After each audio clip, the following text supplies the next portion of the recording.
اسحاق ڈار صاحب ہیں اپنی جو حالت ہے اس کو مد نظر رکھتے ہوئے یہ خیال نہیں کیا کہ میری حالت خراب ہے اب میں آرام کروں ڈاکٹروں کی ہدایت کے مطابق، لیکن وہ یہ چاہتے ہیں کہ میں امریکہ اور ایران کے درمیان یہ جو کشیدگی ہے اس کو کم کروں۔ تو ابھی تک یہ میٹنگیں جاری ہیں اور وہ میٹنگوں میں براہ راست حصہ لے رہے ہیں۔ اس بیٹھک میں شریک تھے پاکستان کے اسحاق ڈار، سعودی عرب کے فیصل بن فرحان، ترکیہ کے حلقان فیدان اور مصر کے جو بدر عبدالعاطی۔ یہ وہ لوگ ہیں جو کہ اپنے اپنے ملک کے وزیر خارجہ ہیں، یہ پاکستان تشریف لائے اور ان ملکوں کی یہی کوشش ہے کہ پاکستان وہ ملک بنے جو امریکہ اور ایران کے درمیان مذاکرات کرے، یعنی کہ ان کو دعوت دینے والا بھی پاکستان ہے اور پاکستان ہی ان دونوں ملکوں کے درمیان اور یہ جو جنگ چل رہی ہے خطے میں اس جنگ کو ختم کرنے کی پیشکش کر رہا ہے۔ ناظرین، ان تمام مذاکرات کے مرکز میں ایک اہم چیز ہے، وہ ہے ابنائے ہرمز۔ ابنائے ہرمز ایک تنگ سمندری گزرگاہ ہے، صرف 33 کلومیٹر چوڑی، لیکن دنیا کا 20% تیل کی ترسیل اسی راستے سے ہوتی ہے۔ ایران نے اس بندرگاہ کو مؤثر طور پر بند کر رکھا ہے۔ امریکہ کا USS ابراہم لنکن جیسا طاقتور بحری بیڑا یہاں آیا اور واپس چلا گیا، وہ یہاں سے نہیں گزر سکا۔ ایران نے ثابت کر دیا کہ اس ابنائے ہرمز میں اب میرا زور چلتا ہے، نہ ڈونلڈ ٹرمپ کا اور نہ دنیا کے کسی بھی طاقتور انسان کا سوائے ایران کے۔ ساتھ ہی اسحاق ڈار صاحب نے اعلان کیا کہ ایران نے پاکستانی پرچم تلے 20 جہازوں کو ابنائے ہرمز سے گزرنے کی اجازت دے دی۔ انہوں نے اسے قیام امن کا شگون قرار دے دیا۔ اسحاق ڈار صاحب کا کہنا ہے کہ ابنائے ہرمز سے صرف اور صرف پاکستان کے 20 جہاز ہیں، ایسے جہاز جن پر پاکستانی پرچم لگا ہوا تھا، صرف اور صرف ان کو گزرنے کی اجازت دے دی گئی ہے اور یہ ڈیلی کے 2 جہاز گزرا کریں گے، یعنی کہ پاکستان اور ایران کے جو تعلقات ہیں وہ بہت بہتر ہوتے چلے جا رہے ہیں۔ لیکن دوسری طرف امریکہ یعنی کہ ڈونلڈ ٹرمپ یہی چاہتا ہے کہ پاکستان اور ایران آپس میں جنگ لڑیں۔ اگر دوسری طرف دیکھا جائے جو محمد بن سلیمان ہیں، سعودی عرب کے پرنس شہزادے ہیں، وہ بھی یہی چاہتے ہیں کہ سعودی عرب پر براہ راست ایران کے حملے جاری ہیں تو اس کی جوابی کارروائی پاکستان کرے، اور دوسری طرف پاکستان اور ایران کے ایسے اچھے تعلقات ہیں کہ اس ابنائے ہرمز سے صرف اور صرف پاکستانی جہاز ہی گزر پا رہے ہیں۔ تو پاکستان ایک ایسی موڑ پر کھڑا ہے کہ اس کو کچھ سمجھ نہیں آ رہی کہ وہ کیا کرے۔ لیکن ناظرین، جب یہ مذاکرات چل رہے ہیں تو پیچھے جنگ نہیں رکی۔ اسرائیل نے ایران پر تقریباً پچھلے 24 گھنٹوں میں 120 سے زائد اپنے میزائل، اپنے بم گرائے ہیں اور ایران کی تقریباً جو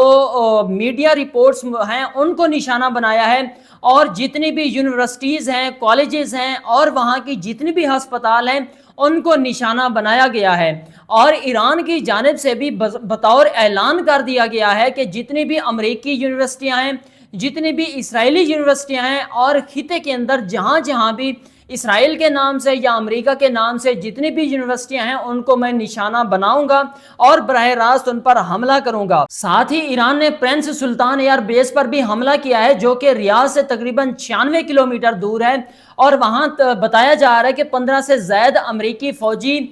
زخمی ہوئے ہیں اور تقریباً 3 فوجی ہلاک ہو چکے ہیں۔ واشنگٹن پوسٹ نے یہ انکشاف کیا ہے کہ پینٹاگون نے ایران میں ہفتوں طویل زمینی آپریشن کے منصوبے تیار کر لیے ہیں۔ لیکن دوسری طرف ناظرین، ایک بنیادی سیاسی حقیقت ہے جو کہ ڈونلڈ ٹرمپ کو سوچنے پر مجبور کرتی ہے۔ ایک حقیقی سروے کے مطابق جو کہ ابھی کیا گیا ہے کہ امریکہ کے اندر تقریباً 36% مقبولیت ڈونلڈ ٹرمپ کی گر چکی ہے، جو کہ اقتدار میں آنے کے بعد سب سے کم ہے، اور 61% لوگ وہاں کے ڈونلڈ ٹرمپ کی پالیسیوں کے خلاف ہیں اور اس جنگ کو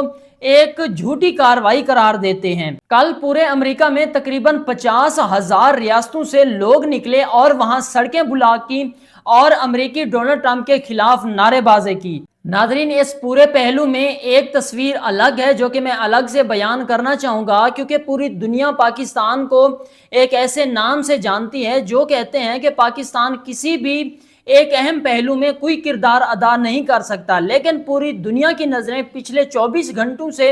اسلام آباد پر جمی ہیں اور پوری دنیا کے اندر جتنی بھی اخبارات ہیں ان کی جو سرخیاں ہیں وہ اسلام آباد کے نام سے شروع ہوتی ہیں، کیونکہ یہ جو مذاکرات ہیں وہ اسلام آباد پر ہو رہی ہیں اور پاکستان ایک ایسا ملک بن گیا ہے جو کہ امریکہ اور ایران ان پر آمادگی ظاہر کرتے ہیں اور ان پر ٹرسٹ کرتے ہیں۔ ناظرین، اگلے 48 سے 72 گھنٹے ان تین صورتحال میں سے ایک صورتحال ضرور ہوگی اور یہ بہت اہم ہونے والی ہیں۔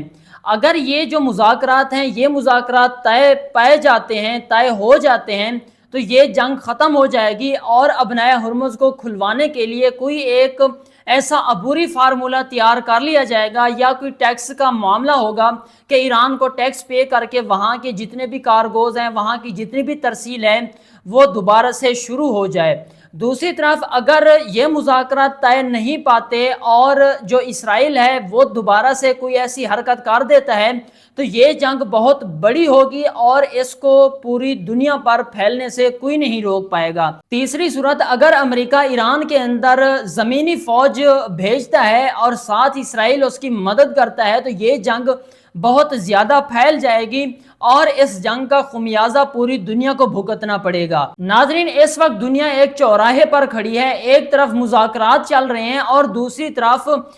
بمبوں کی آوازیں ہیں اور لوگوں کو جانوں سے مارا جا رہا ہے اور لوگوں کا جینا حرام ہو چکا ہے۔ یاد رکھیں، اگر یہ موقع ہاتھ سے چلا گیا تو انتظار بہت مہنگا پڑے گا، نہ صرف تیل کی قیمتوں کے لیے بلکہ انسانی جانوں میں بھی یہ مہنگا پڑے گا۔ آج کے لیے اتنا ہی، ملتے ہیں ایک نیو ویڈیو کے ساتھ، تب تک کے لیے اللہ حافظ۔